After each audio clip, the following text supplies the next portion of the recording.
Ama araba artık eve dönüyor. Ya sen kapatın bak hadi boş ver. Başka? Hangisi var?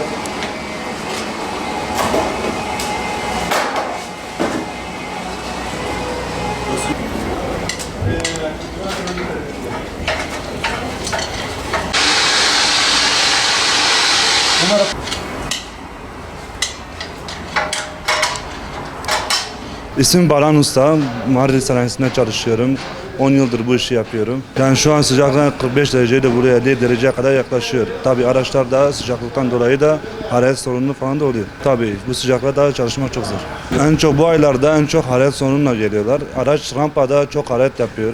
Bu bakımsız araçların rampada çok hararet sorunu olduktan dolayı üst kapağı contasına kadar da yapıyor. Hararet yapan bir araçta aracı en başta sağa çekip rolanti'de araba çalışması lazım.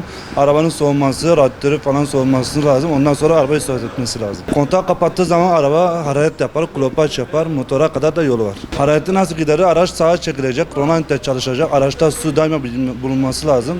Suyla birlikte aracın ön tarafına, radyatör tarafından su tutulması lazım. Bir 3-4 dakika rolanti'de çalışacak.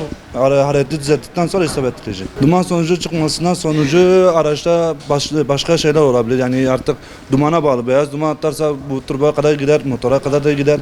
Böyle bir sorun yaşanabilir. Sıcak havalarda en basiti yaz aylarında kış lastiği kullanmaması lazım. En basiti yaz aylarında yazla uyum sağlayan lastikler onlardan kullanılması lazım. Kışından kar lastiği kullanılması lazım.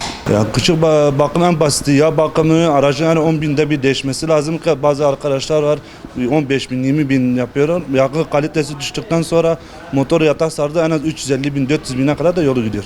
Araç sürücü en çok araçların bu yoldan çok şikayetli. Yollar bozuk olduğu için aracın ön üzerini her ayda bir araç geliyor mu diyor. Ön üzerinde ses var. Ön üzerini yaptıktan sonra yine aynı şekilde. Yani yollardan şikayetçi çok var. Bunlar da artık rampalardan dolayı bazı arkadaşlar da hararet yapan da var. Bu baskı batarya falan siyaran da var. Sürücülerden ne tavsiyede buluruz? Aracın bakımını vaktinde yapın. Suyunu da mazotu da en temizini kullanın. Allah izniyle bir sıkıntı olmaz. Uzun yola çıkacakların en basiti suyunu, antifrizini bir de aracın motor yağını kontrol etmesi lazım. Tabii insanlar can taşıyor. Bu servis araçları hepsi sadece kendi canı değil. Bir sürü insan taşıyor. Araçta en az 15-16 kişi insan var. Ben Ekrem Memiş, servis şoförüyüm. 4-5 yıl servis şoförlüğü yapıyorum. Şu an sanayideyiz. Yani ayda 2-3 kere sanayiye iniyoruz yollardan dolayı. Yani bayağı sıkıntılar yaşıyoruz bu konuda.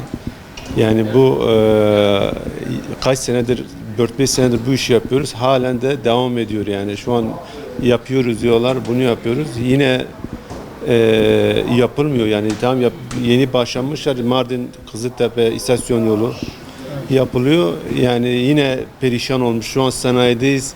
Yani diyebilirim arabanın hepsini değiştirdik desem yeridir yani. Vallahi değişiyor yani.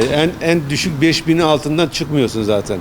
Yani 5.000, 10.000, 20.000 değiştireceğin parçaya göre değişiyor ya. Ortalama bir 10.000 lira gidiyor yani. Masraf gidiyor ya. Evet, genel olarak bu olan bir şeydir yani. Bütün servisler bu şeyi çekiyor yani. Yoldur. Yani bu tür şeyle bayağı sıkıntılar yaşıyoruz yani bu konuda. Yani yetkililere bu yollar, alternatif yollar, çevre yollar yani alternatif yollar da olmasını çok istiyoruz. Yani bayağı mesela mesainin başlangıcıyla bitişi saat 8 ile 5 arası bayağı sıkıntı çekiyoruz. Alternatif yollardan olmadığı için.